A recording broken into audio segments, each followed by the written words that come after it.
ಎಲ್ರಿಗೂ ನಮಸ್ಕಾರ. So first of all ಎಲ್ಲರಿಗೂ ಗೌರಿ ಗಣೇಶ ಹಬ್ಬದ ಶುಭಾಶಯಗಳು. ಸೊ ಗಣೇಶ ವಿನಾಯಕ ವಿಘ್ನ ನಿವಾರಕ ನಿಮ್ಗೆ ಏನ್ ಬೇಕಲ್ಲ ನಿಮ್ ಜೀವನದಲ್ಲಿರುವಂತ ಎಲ್ಲಾ ತೊಂದರೆಗಳನ್ನ ಈ ದಿವಸ ತೆಗೆದುಹಾಕ್ಲಿ. ಲೈಫ್ ಲಾಂಗ್ ನೀವೆಲ್ಲರೂ ಚೆನ್ನಾಗಿರಿ ಅಂತ ನಾನು ದೇವರಲ್ಲಿ ಬೇಡ್ಕೊಳ್ತಿದ್ದೀನಿ. ಸೊ ಜೊತೆಗೆ ಇವತ್ತು ಆಕ್ಚುಲಿ ಕರೆಂಟ್ ಅಫೇರ್ಸ್ ಮಾಡುವಂತಹ ಒಂದು ಮೂಡ್ ಇರ್ಲಿಲ್ಲ, ಆದ್ರೆ ಬಹಳಷ್ಟು ಏನ್ ಮಾಡ್ತಾ ಇದೀವಿ ನಾವು, ಏನೋ ಕಾರಣದಿಂದಾಗಿ ಸ್ವಲ್ಪ ಗ್ಯಾಪ್ ಕೊಡ್ತಿದ್ವಿ. ಆ ಗ್ಯಾಪ್ ಅಲ್ಲಿ ಇವತ್ತು ಹಬ್ಬ ಇತ್ತು, ಬಟ್ ನಮ್ಮಂತವ್ರು ಇರ್ತಾರೆ, ಓಕೆ, ಮನೆ ಮಠ ಸಂಸಾರ ಏನು ಇಲ್ಲದೆ ಇರೋರು. ಸೊ ನಮ್ಮಂತವ್ರಿಗಾಗಿ ಅಂತ ಇವತ್ತು ಮಾಡ್ತಿದ್ದೀನಿ. ಎಷ್ಟು ಜನ ನೋಡ್ತಿರೋ ಗೊತ್ತಿಲ್ಲ. ಓಕೆ, ಸೊ ನಾನು ಎಕ್ಸ್ಪೆಕ್ಟ್ ಮಾಡ್ತಿಲ್ಲ ಬಹಳಷ್ಟು ಜನ ಇವತ್ತು ನೋಡ್ತಾರಂತ, ಯಾಕಂದ್ರೆ ಹಬ್ಬದ ವಾತಾವರಣ ಇದೆ. ಆದ್ರೂ ಕೂಡ ನಮ್ಮಲ್ಲಿ ನಮ್ಮಂತವ್ರು ಏನು ಇಲ್ಲದೆ ಇರೋರು ಅಂದ್ರೆ, ಓಕೆ, ಸೊ ಅರ್ಥ ಆಗಿದೆ ಅಂತ ಅನ್ಕೊಳ್ತೀನಿ. ಸೊ ನಮಗಾಗಿ ಇವತ್ತಿನ ಎಪಿಸೋಡು. ಸೊ ಮಚ್ಚಾ ಕರೆಂಟ್ ಅಫೇರ್ಸ್ ನ ದಿನದ ಕತೆ ಮಚ್ಚಾ ಪುಟ್ಟಿಯಲ್ಲಿ ಇವತ್ತಿನ ನ್ಯೂಸು ಆಗಸ್ಟ್ 31. ಸೊ ಕೊನೆಯ ದಿನ ಇವತ್ತು ಈ ತಿಂಗಳದ್ದು, ಅದಕ್ಕೆ ಇವತ್ತು ಮಾಡಿ ಮುಗಿಸೋಣ. ಸೊ ಪುಟ್ಟಿ ಗಣೇಶ್ ಹಬ್ಬಕ್ಕೆ ಮನೆಗೆ ಹೋಗಿದ್ದಾರೆ. ಸೊ ಮೋಸ್ಟ್ಲಿ ನಾಳೆ ಬೆಳಿಗ್ಗೆ ಬೇಗನೆ ಬಂದ್ರೆ ನಾಳೆ ದಿವಸದ್ದು ಅಂದ್ರೆ ಬಂದ್ರೆ ನಾವು ಜಾಯ್ನ್ ಆಗ್ತೀವಿ, ಇಲ್ಲಾಂದ್ರೆ ನಾಳೆ ದಿವಸದ್ದು ನಾನೇ ಮಾಡ್ತೀನಿ. ಓಕೆ, ಸೊ ಯಾರು ಫಸ್ಟ್ ಟೈಮ್ ನೋಡ್ತಾ ಇದ್ರಲ್ಲ, ಚಾನಲ್ ಸಬ್ಸ್ಕ್ರೈಬ್ ಮಾಡಿ, ಲೈಕ್ ಮಾಡಿ, ಬೆಲ್ ಐಕನ್ ಪ್ರೆಸ್ ಮಾಡಿ, ಜೊತೆಗೆ ಶೇರ್ ಮಾಡುವಂತ ಕೆಲಸವು ಕೂಡ ನಿಮ್ದು. ಈಗ ಫಸ್ಟ್ ಏನ್ ಮಾಡೋಣ, ಸಣ್ಣ ಸಣ್ಣ ನ್ಯೂಸ್ ಗಳನ್ನ ನೋಡ್ತಾ ಹೋಗೋಣ. ಸೊ ಇವತ್ತು ಗಣೇಶ್ ಹಬ್ಬ ಅಂತ ಹೇಳಿ ನಮ್ಮ ಮನೆ ಕಡೆನೂ ಕೂಡ ಒಂದು ಗಣೇಶನ್ ದೇವಸ್ಥಾನ ಇತ್ತು. ಸೊ ದೇವಸ್ಥಾನಕ್ಕೆ ಆಲ್ಮೋಸ್ಟ್ ನಾನು ಡೈಲಿ ಹೋಗ್ತಾ ಇರ್ತೀನಿ, ಅಂದ್ರೆ ಬೇರೆ ಒಂದು ಇದು ಬಸವನಗುಡಿ ದೇವಸ್ಥಾನಕ್ಕೆ ಹೋಗ್ತಾ ಇರ್ತೀನಿ. ಬಟ್ ಇವತ್ತು ನೋಡಿದೆ ಸಿಕ್ಕಾಪಟ್ಟೆ ಜನ ಏನಾಗಿದ್ರು, ಲೈನ್ ಅಲ್ಲಿ ನಿಂತಿದ್ರು. ಒಬ್ಬರ ಹತ್ರನು ಮಾಸ್ಕ್ ಇರಲಿಲ್ಲ. ಸೊ ಆ ದೇವಸ್ಥಾನದ ಮುಂದೆ ಮಾಸ್ಕ್ ಹಾಕಿಕೊಂಡು ಹೋಗ್ತಿದ್ದಂತ ಏಕೈಕ ವ್ಯಕ್ತಿ ನಾನೇ ಆಗಿದ್ದೆ. ಸೊ ಸಿಕ್ಕಾಪಟ್ಟೆ ಕೊರೋನಾ ಪ್ರಕರಣಗಳು ಹೆಚ್ಚಾಗ್ತಿದೆ, ಯಾರು ಮಾಸ್ಕ್ ಹಾಕೊಳ್ತಿಲ್ಲ, ಹಾಕೋಬೇಕು ಅಂತ ಹೇಳಿ ಸರ್ಕಾರದವರು ಆದೇಶ ಮಾಡಿದ್ದಾರೆ. ಸೊ ಸಾರ್ವಜನಿಕ ಸ್ಥಳಗಳಲ್ಲಿ ಮಾಸ್ಕ್ ಹಾಕೊಳ್ಳೋದು ಕಡ್ಡಾಯ ಅಂತ ಸರ್ಕಾರ ಮತ್ತೊಂದು ಸಾರಿ ಏನ್ ಮಾಡಿತ್ತು, ಈಗ ಆದೇಶವನ್ನ ಮಾಡಿದೆ. ಓಕೆ, ಸೊ ದಯವಿಟ್ಟು ಎಲ್ಲಾದ್ರೂ ಸಾರ್ವಜನಿಕ ಸ್ಥಳಗಳಲ್ಲಿ ಹೋದ್ರೆ ಮಾಸ್ಕ್ ಗಳನ್ನ ಹಾಕೊಳ್ಳೋದನ್ನ ಮರೆಯಕ್ ಹೋಗ್ಬೇಡಿ. ಅದಾದ್ಮೇಲೆ ಹಿಜಾಬ್ ನಿಷೇಧದ ಕುರಿತು ಸುಪ್ರೀಂ ಕೋರ್ಟಿಗೆ ಈ ಒಂದು ಅರ್ಜಿ ಸಲ್ಲಿಕೆಯಾಗಿದೆ ಅಂತ ನಾವು ಹೇಳಿದ್ವಿ. ಓಕೆ, ಸೊ ಹಿಜಾಬ್ ನಿಷೇಧ ಅಂತ ಕರ್ನಾಟಕ ಸರ್ಕಾರ ಹೇಳಿತ್ತು, ಸ್ಕೂಲ್ಗಳಲ್ಲಿ ಹಿಜಾಬ್ ಅನ್ನ ಧರಿಸಬಾರ್ದು ಅಂತ ಹೇಳಿ. ಅದನ್ನೇ ಹೈಕೋರ್ಟ್ದವರು ಕೂಡ ಎತ್ತಿ ಹಿಡಿದಿದ್ರು. ಅದನ್ನು ಪ್ರಶ್ನಿಸಿ ಈಗ ಕೇಸ್ ಎಲ್ಲಿಗೆ ಹೋಗಿದೆ, ಸುಪ್ರೀಂ ಕೋರ್ಟ್ಗೆ ಹೋಗಿದೆ. ಸೊ ಸುಪ್ರೀಂ ಕೋರ್ಟ್ ಅಲ್ಲಿ ಇರುವಂತಹ ನ್ಯಾಯಮೂರ್ತಿಗಳು ಹೇಮಂತ್ ಗುಪ್ತಾ ಮತ್ತು ಸುಧಾಂಶು ಧೂಲಿ ಅವರು ಏನ್ ಮಾಡಿದ್ರು ಅಂತಂದ್ರೆ, ನಮ್ಮ ರಾಜ್ಯ ಸರ್ಕಾರಕ್ಕೆ ಒಂದು ನೋಟಿಸ್ ಅನ್ನ ಕೊಟ್ಟಿದ್ದಾರೆ. ಸೊ ಇದ್ರ ಬಗ್ಗೆ ನಿಮ್ಮ ಅಭಿಪ್ರಾಯ ಏನು ಎಂತು ಅನ್ನೋದನ್ನ ನಮಗೆ ಹೇಳಿ ಅಂತ ಹೇಳಿ ಒಂದು ನೋಟಿಸ್ ಅನ್ನ ಇಶ್ಯೂ ಮಾಡಿದ್ದಾರೆ, ಯಾರು, ಸುಪ್ರೀಂ ಕೋರ್ಟ್ ದವರು. ಸೊ ಅದಾದ್ಮೇಲೆ ಮುಂದೆ ಏನಾಗುತ್ತೋ ನಾವು ವೇಟ್ ಮಾಡಿ ನೋಡೋಣ. ಓಕೆ, ಸೊ ಅದಾದ್ಮೇಲೆ ಮುಂದೆ ಏನಂತಂದ್ರೆ, ಹೇಸರಘಟ್ಟ ಈ ಒಂದು ಹುಲ್ಲುಗಾವಲನ್ನ, ಸೊ ಬೆಂಗಳೂರಲ್ಲಿರುವಂತಹ ಈ ಹೇಸರಘಟ್ಟ ಹುಲ್ಲುಗಾವಲು ಪ್ರದೇಶವನ್ನ ಸಂರಕ್ಷಣಾ ವಲಯ ಅಂತ ಘೋಷಿಸಬೇಕು ಅನ್ನುವಂತ ಒಂದು ಪ್ರಸ್ತಾವನೆ ನಮ್ಮ ಸರ್ಕಾರದ ಮುಂದಿದೆ. ಇಲ್ಲಿದು ಹೇಸರಘಟ್ಟ ಈ ಒಂದು ಹುಲ್ಲುಗಾವಲು ಪ್ರದೇಶವನ್ನ ಏನಂತ ಮಾಡಬೇಕು, ಸಂರಕ್ಷಣಾ ವಲಯ ಅಂತ ಮಾಡಬೇಕು ಅನ್ನೋ ಪ್ರಸ್ತಾವ ಇದೆ. ಸೊ ಇದನ್ನ ಡಿಸಿಷನ್ ಅನ್ನ ತಗೊಳ್ಳೋದು, ಹೇಸರಘಟ್ಟವನ್ನ ಸಂರಕ್ಷಣಾ ವಲಯ ಅಂತ ಘೋಷಣೆ ಮಾಡುವಂತ ಅಧಿಕಾರ ಇರೋದು ರಾಜ್ಯ ವನ್ಯಜೀವಿ ಮಂಡಳಿ, state board for wildlife. So ಮೊದಲು ನಾವು ಮಾತಾಡಿದ್ವಿ national board for wildlife ಅಂತ ಇರುತ್ತೆ. ಓಕೆ, ಸೊ ಅಲ್ಲಿ ಈಗ ಬೆಳಗಾವಿ ಮತ್ತು ಗೋವಾ ನಡುವಿನ ಹೆದ್ದಾರಿ ಎಲ್ಲಿ ಹೋಗ್ತಾ ಇದೆ ಅಂತಂದ್ರೆ, ಈ ಪಶ್ಚಿಮ ಘಟ್ಟದ ಅರಣ್ಯಗಳ ಮೂಲಕ ಹೋಗ್ತಾ ಇದೆ. ಸೊ ಇದನ್ನ ನಿರ್ಮಾಣ ಮಾಡಬೇಕಾದ್ರೆ ಯಾರಿಂದ ಅನುಮತಿ ಪಡಿಬೇಕು, national board for wildlife ಅಂತ ಹೇಳಿ. So national wild life board permission ತಗೋಬೇಕು ಅನ್ನೋದು ಸುದ್ದಿಯನ್ನ ಹೇಳುವಾಗ ನಾನು ಇದರ ಬಗ್ಗೆ ಎಕ್ಸ್ಪ್ಲೇನ್ ಮಾಡಿದೆ. ಸೊ ಅದೇನು ರಾಷ್ಟ್ರ ಮಟ್ಟದಲ್ಲಿರುವಂತಹ ವನ್ಯಜೀವಿ ಮಂಡಳಿ. ಈಗ ನಾವು ಮಾತಾಡುತ್ತಿರುವುದು ರಾಜ್ಯ ವನ್ಯಜೀವಿ ಮಂಡಳಿ. ಸೊ ರಾಜ್ಯ ವನ್ಯಜೀವಿ ಮಂಡಳಿ ಅಂತ ಇದೆಯಲ್ಲ, ಇವರು ಯಾವುದೇ ಒಂದು ಪ್ರದೇಶವನ್ನ ಸಂರಕ್ಷಣಾ ವಲಯ ಅಂತ ಇವರು ಕೂಡ ಘೋಷಿಸಬಹುದು. ಸೊ ಈ ಸಭೆ ನಡೆಯುವುದು ಮುಂದಿನ ತಿಂಗಳು ಸೆಪ್ಟೆಂಬರ್ 5. ಇವತ್ತು ಮುಗೀತು, ಆಗಸ್ಟ್ ಎಂಜಾಯ್ ಮಾಡಿದ್ವಿ, ಸ್ವಾತಂತ್ರ್ಯ ದಿನಾಚರಣೆಯಿಂದ ಹಿಡಿದು ಎಲ್ಲಾನು ಕೂಡ ಎಂಜಾಯ್ ಮಾಡಿದ್ವಿ. ಸೊ ಈಗ ಸೆಪ್ಟೆಂಬರ್ 5ಕ್ಕೆ ಏನ್ ನಡೀಲಿದೆ, ರಾಜ್ಯ ವನ್ಯಜೀವಿ ಮಂಡಳಿಯ ಸಭೆ ನಡೀಲಿದೆ. ಅವತ್ತು ಡಿಸಿಷನ್ ಅನ್ನ ತಗೋಬಹುದು. ಹೇಸರಘಟ್ಟವನ್ನ ಈ ಒಂದು ಹುಲ್ಲುಗಾವಲನ್ನ ಸಂರಕ್ಷಣಾ ವಲಯ ಮಾಡಲ್ವೋ ಅನ್ನೋದು ನಮಗೆ ಸಂಬಂಧಪಟ್ಟಿಲ್ಲ. ಅದು ಸಂಬಂಧಪಟ್ಟಿದ್ದು ಯಾರಿಗೆ, ರಾಜ್ಯ ವನ್ಯಜೀವಿ ಮಂಡಳಿಯವರು. ಸೊ ಅವ್ರು ಮಾಡಿದ್ರೆ ನಾವು ಮತ್ತೆ ಅಪ್ಡೇಟ್ ಆಗೋಣ. ಸೊ ಇದರ ಅಧ್ಯಕ್ಷರು ಯಾರಿರ್ತಾರೆ ಅಂದ್ರೆ ಮುಖ್ಯಮಂತ್ರಿಗಳು. ಅಲ್ಲಿ ನೋಡಿದ್ವಿ national board for wild life ಅಲ್ಲಿ ಅದರ ಅಧ್ಯಕ್ಷರು ಯಾರಿದ್ರು, ಪ್ರಧಾನ ಮಂತ್ರಿಗಳು ಇರ್ತಾರೆ ಅಂತ ನಾವು ನೋಡಿದ್ವಿ. ಓಕೆ, ಸ್ವಲ್ಪ ಈ ತರ ಸಿಮಿಲರ್ ಆಗಿರೋದನ್ನ ಚರ್ಚೆ ಮಾಡಿದ್ರೆ ನಮ್ಗೆ ಇನ್ನಷ್ಟು ಕಾನ್ಸೆಪ್ಟ್ ಏನಾಗುತ್ತೆ, ಅರ್ಥ ಆಗುತ್ತೆ. ನೆಕ್ಸ್ಟ್ IIT ಗಾಂಧಿನಗರದವರು ಒಂದು ಕಾರ್ಯಕ್ರಮವನ್ನ ತಗೊಂಡು ಬಂದಿದ್ದಾರೆ. ಈ ಕಾರ್ಯಕ್ರಮದ ಹೆಸರು ಏನಪ್ಪಾ ಅಂದ್ರೆ ದಕ್ಷಿಣ ನಾಯಕತ್ವ ಅಂತ ಹೇಳಿ. ಸೊ ಯಾರು? IIT ಗಾಂಧಿನಗರದವರು. ಸೊ ಕಾರ್ಯಕ್ರಮದ ಹೆಸರು ದಕ್ಷಿಣ ನಾಯಕತ್ವ ಅಂತ ಹೇಳಿ. ಸೊ ಈ ಕಾರ್ಯಕ್ರಮದಲ್ಲಿ ಏನ್ ಮಾಡ್ತಾರೆ ಅಂದ್ರೆ ಆರ್ಥಿಕವಾಗಿ ಹಿಂದುಳಿದಂತಹ 100 ವಿದ್ಯಾರ್ಥಿಗಳಿಗೆ ಈ ಒಂದು ನಾಯಕತ್ವ ಮತ್ತು ಸಂವಹನ ಕೌಶಲ್ಯ ಅಂದ್ರೆ ಕಮ್ಯುನಿಕೇಶನ್ ಸ್ಕಿಲ್. ಸೊ ಯಾರ ಜೊತೆ ಯಾವ ರೀತಿ ಮಾತಾಡಬೇಕು, ನಾವು ಮಾತಾಡುವಾಗ ನಮ್ಮ ಬಾಡಿ ಲ್ಯಾಂಗ್ವೇಜ್ ಯಾವ ತರ ಇರಬೇಕು, ಇಂಥದ್ದನ್ನ ಕಲಿಸೋದಕ್ಕೆ ಪ್ಲಸ್ ಏನು ನಾಯಕತ್ವ ಲೀಡರ್ಶಿಪ್ ಕ್ವಾಲಿಟಿ ಯಾವ ತರ ಇರುತ್ತೆ ಅಂತ ಯಾರಿಗೆ ಕಲಿಸ್ತಿದ್ದಾರೆ ಅಂದ್ರೆ ಆರ್ಥಿಕವಾಗಿ ಹಿಂದುಳಿದ ವರ್ಗದವರು, ಎಕನಾಮಿಕಲಿ ವೀಕರ್ ಸೆಕ್ಷನ್ ಅಂತ ಹೇಳ್ತೀವಿ. ಸೊ ಅಂತಹ 100 ವಿದ್ಯಾರ್ಥಿಗಳಿಗೆ ಇದನ್ನ ಸ್ಟಾರ್ಟ್ ಮಾಡಿದ್ರೆ ಯಾರು? IIT ಗಾಂಧಿನಗರದವರು. ಯಾರ ಜೊತೆಗೆ ಅಂದ್ರೆ ದಕ್ಷಿಣ ಅನ್ನುವಂತ ಒಂದು NGO, ನಾನ್ ಗೌರ್ಮೆಂಟ್ ಆರ್ಗನೈಸೇಷನ್ ಅಥವಾ ಸ್ವಯಂ ಸೇವಕರ ಸಂಘ ಅನ್ನಲ್ಲ. ಇದೇನಪ್ಪಾ ಅಂದ್ರೆ ಅದು ಇವರಿಗೆ ದುಡ್ಡು ಮಾಡೋದು ಅವಶ್ಯಕತೆ ಇರಲ್ಲ. ನಾನ್ ಗೌರ್ಮೆಂಟ್ ಆರ್ಗನೈಸೇಷನ್ ಅಂದ್ರೆ NGO ಅಂತ ಹೇಳ್ತೀವಲ್ಲ. ಸೊ ಈ NGO ದವ್ರ ಜೊತೆಗೆ ಸೇರ್ಕೊಂಡು ದಕ್ಷಿಣ ನಾಯಕತ್ವ ಅನ್ನುವಂತ ಕಾರ್ಯಕ್ರಮವನ್ನ ಸ್ಟಾರ್ಟ್ ಮಾಡ್ತಿದ್ದಾರೆ. ಸೊ ಮಾಡ್ಲಿ ನೋಡೋಣ ಇದರಿಂದ ಯಾರಿಗೆ ಲಾಭ ಆಗುತ್ತದೆ? ಆರ್ಥಿಕವಾಗಿ ಹಿಂದುಳಿದ ವರ್ಗದ ವಿದ್ಯಾರ್ಥಿಗಳಿಗೆ. ಸೊ ಅದ್ರ ಜೊತೆಗೆ ನಿನ್ನೆ ದಿವಸ ನಾವು ಮಾತಾಡಿದ್ವಿ, ಪ್ರತಿ ತಾಲೂಕಿಗೆ 100 SC ಮತ್ತು ST ವಿದ್ಯಾರ್ಥಿಗಳಿಗೆ 5 ರಿಂದ 10 ಲಕ್ಷ ರೂಪಾಯಿ ಕೊಡುವಂತ ಒಂದು ಕಾರ್ಯಕ್ರಮವನ್ನ ರಾಜ್ಯ ಸರ್ಕಾರ ಆರಂಭ ಮಾಡಲಿದೆ ಅಂತ ಹೇಳಿ. ಅದಾದ್ಮೇಲೆ ಮತ್ತೆ ಅದನ್ನು ಕೂಡ ನೋಡೋಣ. ಸೊ ಇಲ್ಲಿ SC ST ಇತ್ತು, ಬಟ್ ದಕ್ಷಿಣ ನಾಯಕತ್ವದಲ್ಲಿ ಏನಿದೆ ಆರ್ಥಿಕವಾಗಿ ಹಿಂದುಳಿದ ವಿದ್ಯಾರ್ಥಿಗಳಿಗೆ ನಾಯಕತ್ವ ಮತ್ತು ಸಂವಹನ ಕೌಶಲ್ಯವನ್ನ ನೀಡ್ತಿದ್ದಾರೆ. ನೆಕ್ಸ್ಟ್ ಈಗ ಬಾಕ್ಸಿಂಗ್. ಓಕೆ, ಸೊ ಬಾಕ್ಸಿಂಗ್ ಅಂತಂದ್ರೇನು? ಈಗ ನಾವೆಲ್ಲ ಗ್ಲೌಸ್ ಹಾಕೊಂಡು ಪಂಚ್ ಮಾಡ್ತಿರ್ತೀವಿ. ಸೊ ಪಂಚ್ ಮಾಡುವಾಗ ನಮ್ಮ ಕೈ ಅಷ್ಟೇ ಅಲ್ಲ, ಈಗ ನಾವು ಬಾಕ್ಸಿಂಗ್ ಅನ್ನ ಕಲಿಯಕ್ ಹೋದ್ರೆ ಬರೀ ನಮ್ಮ ಕೈಗಳ ಮೂವ್ಮೆಂಟ್ ಅಲ್ಲ, ಅದ್ರ ಜೊತೆಗೆ ಕಾಲು, ಇಡೀ ನಮ್ಮ ದೇಹ ಯಾವ ರೀತಿ ಮೂವ್ ಆಗುತ್ತೆ ಅನ್ನೋದು ಬಹಳ ಇಂಪಾರ್ಟೆಂಟು. ಸೊ ಈ ಕೈಗಳಷ್ಟೇ ಅಲ್ಲಿ ಫೋಕಸ್ ಮಾಡಲ್ಲ, ಇಡೀ ನಮ್ಮ ಸ್ಟೆಪ್ಸ್, ಕಾಲಾಗಿರ್ಬೋದು, ದೇಹದ ಯಾವುದೇ ಭಾಗ ಆಗಿರ್ಬೋದು, ಆ ಮೂವ್ಮೆಂಟ್ ಅಲ್ಲಿ ಯಾವ ರೀತಿ ರೆಸ್ಪಾಂಡ್ ಮಾಡುತ್ತೆ ಅಥವಾ ಪ್ರತಿಕ್ರಿಯೆ ನೀಡ್ತಾ ಇದೆ ಅನ್ನೋದನ್ನ ನಾವು ಇಂಪಾರ್ಟೆಂಟ್ ಆಗಿ ಗಮನಿಸ್ತೀವಿ. ಸೊ ಈ ರೀತಿ ಗಮನಿಸೋದಕ್ಕೆ ಕೆಲವೊಂದಿಷ್ಟು ಸಾಫ್ಟ್ವೇರ್ ಗಳನ್ನು ಕೂಡ ಏನ್ ಮಾಡಿದ್ದಾರೆ? ಡೆವಲಪ್ ಮಾಡಿದ್ದಾರೆ. ಓಕೆ, ಸ್ವಲ್ಪ ಫಾಸ್ಟ್ ಐತೆ ಅನ್ಕೊಳ್ತೀನಿ. ಈಗ ನಾವು ಬಾಕ್ಸಿಂಗ್ ಕಲಿಯಕ್ ಹೋಗ್ತಿದೀವಪ್ಪ. ಸೊ ನಾವು ಪಂಚ್ ಯಾವ ತರ ಮಾಡ್ತಿದೀವಿ, ನಮ್ಮ ಕಾಲು ಯಾವ ತರ ಮೂವ್ ಆಗ್ತಿದೆ, ಇದನ್ನ ಏನ್ ಮಾಡ್ಬೇಕು? ವಿಶ್ಲೇಷಣೆ ಮಾಡ್ಬೇಕು, ಇದನ್ನ ಅನಲೈಸಿಸ್ ಮಾಡ್ಬೇಕು. ಅಂತಹ ಒಂದು ಸಾಫ್ಟ್ವೇರ್ಗಳು ಈಗ ಆಲ್ರೆಡಿ ಎಕ್ಸಿಸ್ಟಿಂಗ್ ಅಲ್ಲಿ ಇದ್ದಾವೆ. ಓಕೆ, ಸೊ ಈ ಸಾಫ್ಟ್ವೇರಿನ ಕೆಲಸ ಏನಪ್ಪಾ ಅಂತಂದ್ರೆ ಒಬ್ಬ ವ್ಯಕ್ತಿ ಪ್ರಾಕ್ಟೀಸ್ ಮಾಡುವಾಗ ಅವನ ಬಾಡಿ ಮೂವ್ಮೆಂಟ್ ಅಲ್ಲಿ ಏನು ಚೇಂಜಸ್ ಮಾಡ್ಕೋಬೇಕು ಅಥವಾ ಯಾವ ರೀತಿ ಇಂಪ್ರೂವ್ಮೆಂಟ್ ಆಗಬೇಕು ಅನ್ನೋದಕ್ಕೆ ಇಂಥ ಒಂದು ಸಾಫ್ಟ್ವೇರ್ ಗಳನ್ನ ಏನ್ ಮಾಡ್ತಿದ್ರೆ? ಡೆವಲಪ್ ಮಾಡ್ತಿದ್ರೆ. ಸೊ ಈಗ ಇದರ ಬಗ್ಗೆ ನಾನು ಯಾಕೆ ಹೇಳ್ತಿದ್ದೀನಿ ಅಂತಂದ್ರೆ, ಕಡಿಮೆ ವೆಚ್ಚದಲ್ಲಿ ಒಂದು ಬಾಕ್ಸಿಂಗ್ ವಿಶ್ಲೇಷಣಾ ಸಾಫ್ಟ್ವೇರ್ ಅಥವಾ ಬಾಕ್ಸಿಂಗ್ ಅನಲೈಟಿಕ್ ಸಾಫ್ಟ್ವೇರ್ ಅನ್ನ IIT ಮಡ್ರಾಸ್ ಮತ್ತು ನಮ್ಮ ಬಳ್ಳಾರಿಯ ಇನ್ಸ್ಪೈರ್ ಇನ್ಸ್ಟಿಟ್ಯೂಟ್ ಆಫ್ ಸ್ಪೋರ್ಟ್ಸ್ ದವರು ಏನ್ ಮಾಡ್ತಿದ್ರೆ? ಇಬ್ರು ಸೇರ್ಕೊಂಡು ಅಭಿವೃದ್ಧಿ ಮಾಡ್ತಾ ಇದ್ದಾರೆ. ಸೊ ಮೊದಲು IIT ಗಾಂಧಿನಗರದ ಹೇಳಿದೆ, ಈಗ IIT ಮಡ್ರಾಸ್ ನ್ಯೂಸ್. ಇವ್ರು ಏನ್ ಮಾಡ್ತಿದ್ದಾರೆ ಅಂತಂದ್ರೆ ನಮ್ಮ ಕರ್ನಾಟಕದ IIT ಮಡ್ರಾಸ್ ಜೊತೆಗೆ ಬಳ್ಳಾರಿಯಲ್ಲಿರುವಂತಹ ಇನ್ಸ್ಪೈರ್ ಇನ್ಸ್ಟಿಟ್ಯೂಟ್ ಆಫ್ ಸ್ಪೋರ್ಟ್ಸ್ ಅನ್ನೋರು ಬಾಕ್ಸಿಂಗ್ ಮಾಡುವಾಗ ಏನು ಅವರ ಮೂವ್ಮೆಂಟ್ ನ ನಾವು ಕ್ಯಾಪ್ಚರ್ ಮಾಡ್ತೀವಲ್ಲ, ಅದನ್ನ ಅರ್ಥ ಮಾಡ್ಕೊಳ್ತೀವಲ್ಲ, ಅಂತ ಒಂದು ಸಾಫ್ಟ್ವೇರ್ ಯಾವ ರೀತಿ ಇರಬೇಕು? ಕಡಿಮೆ ವೆಚ್ಚದಲ್ಲಿ, ಸೊ ಕಡಿಮೆ ದುಡ್ಡಿನಲ್ಲಿ ಇಂಥ ಒಂದು ಸಾಫ್ಟ್ವೇರ್ ಅನ್ನ ಅಭಿವೃದ್ಧಿ ಮಾಡೋದಕ್ಕೆ ರೆಡಿ ಆಗಿದ್ದಾರೆ. ಸೊ ಅದರ ಹೆಸರು ಸ್ಮಾರ್ಟ್ ಬಾಕ್ಸರ್ ಅಂತ. ಸೊ ಈ ಒಂದು ಸಾಫ್ಟ್ವೇರ್ ಹೆಸರು ಏನಂತ ಕೊಟ್ಟಿದ್ದಾರೆ? ಸ್ಮಾರ್ಟ್ ಬಾಕ್ಸರ್ ಅಂತ ಇದರ ಹೆಸರನ್ನ ಕೊಟ್ಟಿದ್ದಾರೆ. ಸೊ ಇದರಿಂದ ಏನಾಗತ್ತಪ್ಪ ಅಂತಂದ್ರೆ ಈ ಕ್ರೀಡಾಪಟುಗಳಿಗೆ, ಏನು ಬಾಕ್ಸಿಂಗ್ ಪಟುಗಳು ಇರ್ತಾರಲ್ಲ, ಆ ಬಾಕ್ಸಿಂಗ್ ಪ್ಲೇಯರ್ಸ್ಗೆ ಒಳ್ಳೆಯ ಒಂದು ತರಬೇತಿ ನೀಡೋದಕ್ಕೆ ಇದು ಹೆಲ್ಪ್ ಮಾಡುತ್ತೆ. ಸೊ ಅದಕ್ಕೆ ಸ್ಮಾರ್ಟ್ ಬಾಕ್ಸರ್ ಅನ್ನೋದು ಇಲ್ಲಿ ಇಂಪಾರ್ಟೆಂಟ್. ಯಾಕಂದ್ರೆ ಇಲ್ಲಿ IIT ಮಡ್ರಾಸ್ ಜೊತೆಗೆ ಇರೋದೇನು? ನಮ್ಮ ಬಳ್ಳಾರಿಯ ಒಂದು ಇನ್ಸ್ಪೈರ್ ಇನ್ಸ್ಟಿಟ್ಯೂಟ್ ಆಫ್ ಸ್ಪೋರ್ಟ್ಸ್ ಅನ್ನೋದು. ಸೊ ಅದಕ್ಕೆ ಇದು ಸ್ವಲ್ಪ ನಿಮ್ಗೆ ಗಮನ ಇರಲಿ. ನೆಕ್ಸ್ಟ್ ಡೀಪ್ ಆಗಿರುವಂತಹ ದೊಡ್ಡ ದೊಡ್ಡ ನ್ಯೂಸ್ ಗಳಿಗೆ ಹೋಗೋಣ ಕ್ರಮೇಣವಾಗಿ. ಸೊ ಕರ್ನಾಟಕ ವಿಮಾನಯಾನ ಮತ್ತು ರಕ್ಷಣಾ ನೀತಿ 2022ರಿಂದ ಹಿಡಿದು 2027 ಅನ್ನೋದನ್ನ ನಮ್ಮ ರಾಜ್ಯ ಸರ್ಕಾರ ಏನ್ ಮಾಡಿತ್ತು? ಜಾರಿಗೆ ತಂದಿದೆ. ಸೊ ಫಸ್ಟ್ ಆಫ್ ಆಲ್ ಯಾವ ಏರಿಯಾದಲ್ಲಿ ವಿಮಾನಯಾನ ಮತ್ತು ರಕ್ಷಣಾ ಉಪಕರಣಗಳನ್ನ ರೆಡಿ ಮಾಡುವಂತಹದ್ದು.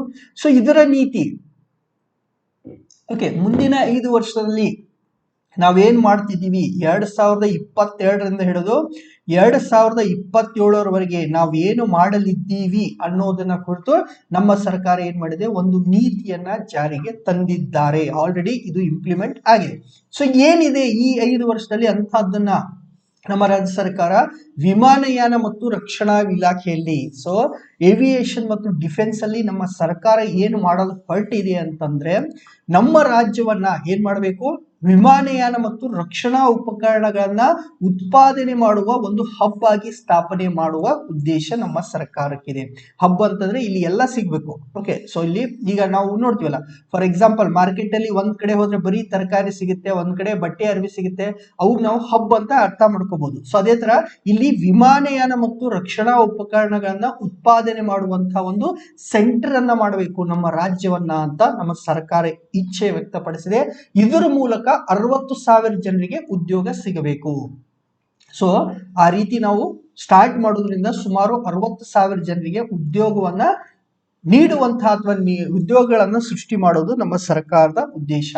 ನೆಕ್ಸ್ಟ್ ಮುಂದಿನ 5 ವರ್ಷಗಳಲ್ಲಿ ಅಂದ್ರೆ 22ರಿಂದ ಹಿಡಿದು 27 ಈ 5 ವರ್ಷದ ಅವಧಿಯಲ್ಲಿ ಸುಮಾರು 45,000 ಕೋಟಿ ರೂಪಾಯಿ ಹೂಡಿಕೆ ಆಗಬೇಕು, ಇನ್ವೆಸ್ಟ್ಮೆಂಟ್ ಬರಬೇಕು. ಎಲ್ಲಿಗೆ ಬರಬೇಕು? ಏವಿಯೇಷನ್ ಅಂಡ್ ಡಿಫೆನ್ಸ್, ವಿಮಾನಯಾನ ಮತ್ತು ರಕ್ಷಣಾ ಇಲಾಖೆಯಲ್ಲಿ ಹೊರಗಡೆಯಿಂದ 45,000 ಕೋಟಿ ರೂಪಾಯಿಯ ಒಂದು ಹೂಡಿಕೆಯನ್ನ ನಾವು ಎಕ್ಸ್ಪೆಕ್ಟ್ ಮಾಡ್ತಾ ಇದ್ದೀವಿ. ಅದರ ಜೊತೆಗೆ ಸಂಶೋಧನೆಗೆ ಒತ್ತು, ಹೊಸದಾಗಿ ತಂತ್ರಜ್ಞಾನ ಬರಬೇಕು. ಎಲ್ಲಿ? ವಿಮಾನಯಾನದಲ್ಲಿ ಮತ್ತು ರಕ್ಷಣೆಯಲ್ಲಿ ಹೊಸ ಹೊಸ ತಂತ್ರಜ್ಞಾನಗಳನ್ನ ಸಂಶೋಧನೆ ಮಾಡಬೇಕು ಮತ್ತು ಸ್ವದೇಶೀಯವಾಗಿ ಆಧುನಿಕ ತಂತ್ರಜ್ಞಾನಗಳನ್ನು ಕೂಡ ಅಭಿವೃದ್ಧಿ ಮಾಡೋದು. ಸೊ ಈ ಅಂಶಗಳಿದಾವೆ, ಇನ್ನೂ ಬಹಳಷ್ಟು ಇರುತ್ತೆ. ಬಟ್ ನಾವು ಮೇನ್ ಆಗಿರೋದೇನು, ನಮ್ಮ ರಾಜ್ಯ ವಿಮಾನ ಮತ್ತು ರಕ್ಷಣಾ ಉಪಕರಣಗಳ ಹಬ್ ಆಗಬೇಕು, 60,000 ಉದ್ಯೋಗಗಳು ಸೃಷ್ಟಿ ಆಗಬೇಕು, 45,000 ಕೋಟಿ ಹೂಡಿಕೆ ಬರಬೇಕು, ಪ್ಲಸ್ ಸಂಶೋಧನೆ ನಡೀಬೇಕು ಮತ್ತು ದೇಶದಲ್ಲಿ ಈ ಒಂದು ಸ್ವದೇಶಿ ತಂತ್ರಜ್ಞಾನ ನಮ್ಮ ರಾಜ್ಯದಿಂದ ಅಭಿವೃದ್ಧಿ ಆಗಬೇಕು ಅನ್ನೋದು ನಮ್ಮ ಇಚ್ಛೆ. ಸೊ ಇದು ಅಂಶಗಳಿದ್ದು.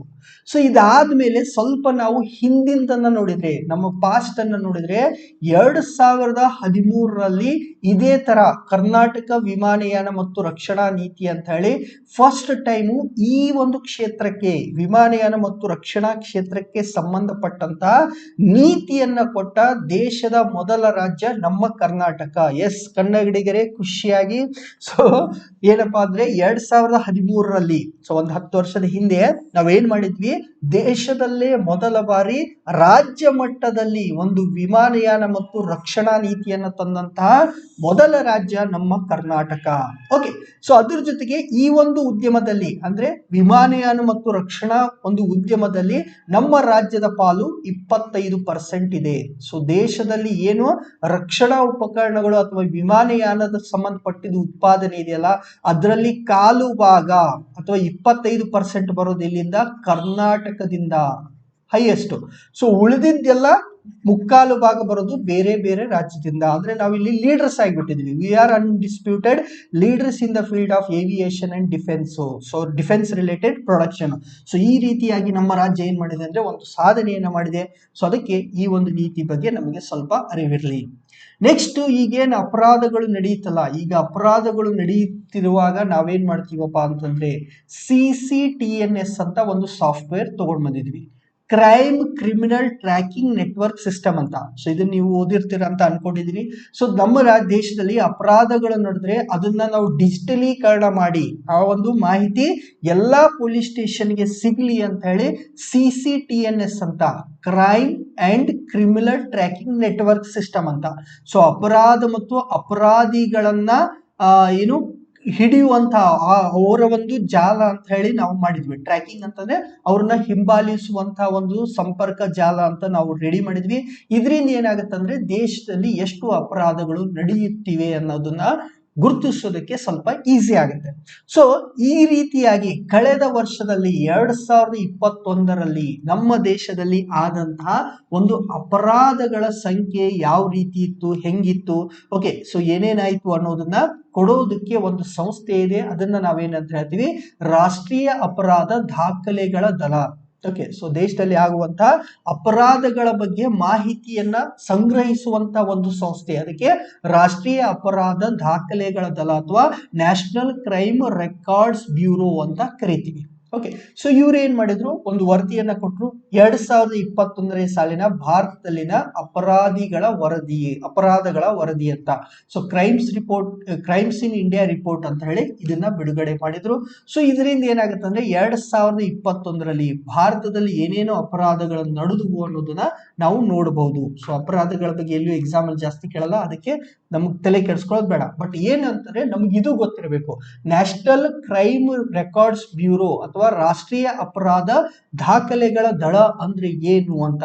ಸೊ ಆಲ್ರೆಡಿ ನಾನು ಹೇಳಿದ್ದೀನಿ, ದೇಶದಲ್ಲಿ ನಡೆಯುವಂತಹ ಅಪರಾಧಗಳ ಅಂಕಿ ಅಂಶೆಯನ್ನ ವಿಶ್ಲೇಷಣೆ ಮಾಡೋದು. ಕಳ್ಳತನ ಎಷ್ಟಾಯ್ತು, ಕೊಲೆ ಎಷ್ಟಾಯ್ತು, ದರೋಡೆ ಎಷ್ಟಾಯ್ತು, ಓಕೆ.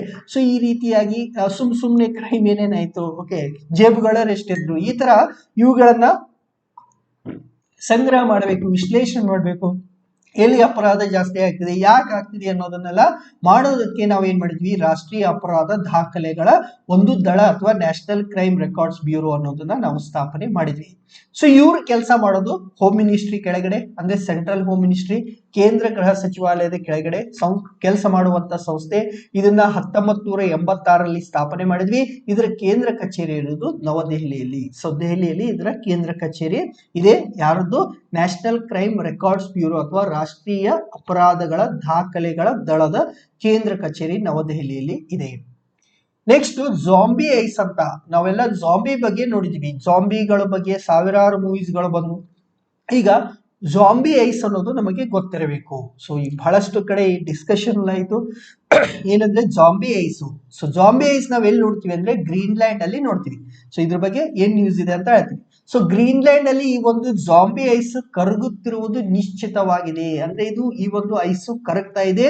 ಇದರಿಂದ ಜಗತ್ತಿನಲ್ಲಿರುವಂತಹ ಸಮುದ್ರ ಮಟ್ಟ 10.27 ಇಂಚು ಅಥವಾ ಸುಮಾರು 27 ಸೆಂಟಿಮೀಟರ್ ಏರಿಕೆ ಆಗಲಿದೆ ಅಂತ ವಿಜ್ಞಾನಿಗಳು ಏನ್ ಮಾಡಿದ್ದಾರೆ ಅಂದ್ರೆ ಆಘಾತವನ್ನ ವ್ಯಕ್ತಪಡಿಸಿದ್ದಾರೆ. ಸೊ ಈಗ ನೀವು ಅನ್ಬೋದು, ಸರ್ ಎಲ್ಲೇ ಇರುವಂತಹ ಗ್ರೀನ್ಲ್ಯಾಂಡ್ ಅಲ್ಲಿ ಈ ಒಂದು ಜಾಂಬಿ ಐಸ್ ಕರಗೋದ್ರಿಂದ ಸಮುದ್ರ ಮಟ್ಟ ಏರೋದ್ರಿಂದ ನಮಗೇನಪ್ಪ ಅಂತಂದ್ರೆ, ಸಮುದ್ರ ಮಟ್ಟ ಏರಿದಾಗ ಜಗತ್ತಿನಲ್ಲಿ ಇರುವಂತಹ ದೊಡ್ಡ ದೊಡ್ಡ ನಗರಗಳೆಲ್ಲ ಇರೋದೆಲ್ಲಿ ಅಂದ್ರೆ ಸಮುದ್ರದ ಒಂದು ದಂಡೆಯಲ್ಲಿ. ಬಹಳಷ್ಟು ನಗರಗಳು ಇರೋದು ಸಮುದ್ರದ ತಡದಲ್ಲಿ.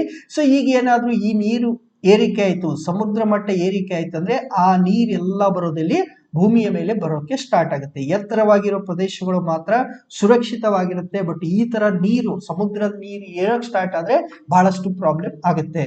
ಸೊ ಹಾಗಾದ್ರೆ ಏನಿದು ಜಾಂಬಿ ವೈರಸ್ ಅಲ್ಲ, ಜಾಂಬಿ ಐಸ್ ಅಂದ್ರೆ ಏನು ಅಂತ ಅರ್ಥ ಮಾಡ್ಕೊಳ್ಳೋಣ. ಜಾಂಬಿ ಐಸ್ ಅನ್ನ ಡೆಡ್ ಅಥವಾ ಡೂಮ್ಡ್ ಐಸ್ ಅಥವಾ ಸತ್ತ ಅಥವಾ ಅವನತಿ ಹೊಂದಿದ ಐಸ್ ಅಂತ ಕರೀತಾರೆ. ಯಾಕೆ ಕರೀತಾರ ಅಂತಂದ್ರೆ, ಈ ಒಂದು ಐಸ್ ಮೇಲೆ ಈಗ ಒಂದ್ಸರಿ ಇದು ಜಾಂಬಿ ಅಥವಾ ಸತ್ತ ಐಸ್ ಅಂದ ತಕ್ಷಣ ಅದ್ರ ಮೇಲೆ ಯಾವುದೇ ರೀತಿಯಾದಂತ ಹೊಸ ಹಿಮ ಏನಾಗಲ್ಲ, ಸಂಗ್ರಹ ಆಗಲ್ಲ. ಸೊ ಒಂದ್ಸಾರಿ ಏನು ಐಸ್ ಡೆಪಾಸಿಟ್ ಆಗಿತ್ತಲ್ಲ, ಅದ್ರ ಮೇಲೆ ಪ್ರತಿ ವರ್ಷ ಹೊಸದಾಗಿ ಮತ್ತೆ ಐಸ್ ಬೀಳಲ್ಲ. ಸೊ ಅಂತ ಒಂದು ಪ್ರದೇಶಗಳಲ್ಲಿರುವಂತಹ ಐಸ್ಗೆ ನಾವೇನಂತ ಹೇಳ್ತೀವಿ, ಜಾಂಬಿ ಐಸ್. ಈಗ ನೀವು ನೋಡಿರ್ತೀರ, ಈಗ ನಾವು ಧ್ರುವ ಪ್ರದೇಶಗಳನ್ನ ತಗೊಂಡ್ರೆ ಅಥವಾ ಈಗ ಹಿಮಾಲಯಗಳಲ್ಲಿ ನೋಡಿದ್ರೆ ಅಲ್ಲಿ ಐಸ್ ಇರುತ್ತೆ. ಹಿಮಾಲಯ ಅಥವಾ ಒಂದು ಬೆಟ್ಟದ ಮೇಲೆ ಯಾವಾಗ ತಂಪಾದ ವಾತಾವರಣ ಆಯ್ತಲ್ಲ, ಅವಾಗ ಐಸ್ ಸಂಗ್ರಹ ಆಗಕ್ಕೆ ಸ್ಟಾರ್ಟ್ ಆಯ್ತು. ಸೊ ಯಾವಾಗ ಹಿಮಪಾತ ಆಯ್ತು, ಮತ್ತೆ ಐಸು ಡೆಪಾಸಿಟ್ ಆಗಕ್ಕೆ ಸ್ಟಾರ್ಟ್ ಆಯ್ತು. ಬೇಸಿಗೆ ಬಂದ ತಕ್ಷಣ, ಈಗ ಫಾರ್ ಎಕ್ಸಾಂಪಲ್ ಒಂದು ಗುಡ್ಡ ಇದೆ ಅಂತ ಅನ್ಕೋಣ. ಸೊ ಮೇಲೆ ಏನಿತ್ತು, ಶಿಖರದಲ್ಲಿ ಐಸ್ ಇತ್ತು ಅಂತ ಅನ್ಕೋಣ. ಸೊ ಅಲ್ಲಿ ಈಗ ಹಿಮಪಾತ ಆದ ತಕ್ಷಣ ಐಸ್ ಸಂಗ್ರಹ ಆಯ್ತು, ಮತ್ತೆ ಬಿಸಿಲು ಬಂದಾಗ ಐಸ್ ಕರಗಿತು. ಸೊ ಇದು ಎಲ್ಲ ನಡೆಯುವಂತಹ ಒಂದು ಪ್ರಕ್ರಿಯೆ, ಇದು ನೈಸರ್ಗಿಕವಾಗಿ ನಡೆಯೋದು. ಬಟ್ ಎಲ್ಲಿ ಹೊಸದಾಗಿ ಹಿಮ ಬೀಳ್ತಾ ಇಲ್ಲ, ಹೊಸದಾಗಿ ಹಿಮ ಸಂಗ್ರಹ ಆಗ್ತಿಲ್ಲ, ಎಲ್ಲಿ ಇದ್ದಂತ ಹಿಮ ಕರಿಗಿ ಹೋಗೋದು ಒಂದೇ ಅದಕ್ಕೆ ದಾರಿ ಉಳಿದಿದೆಯೋ ಅಂತದಕ್ಕೆ ನಾವೇನಂತ ಕರಿತಿದೀವಿ, ಜಾಂಬಿ ಐಸ್ ಅಂತ ಕರಿತೀವಿ.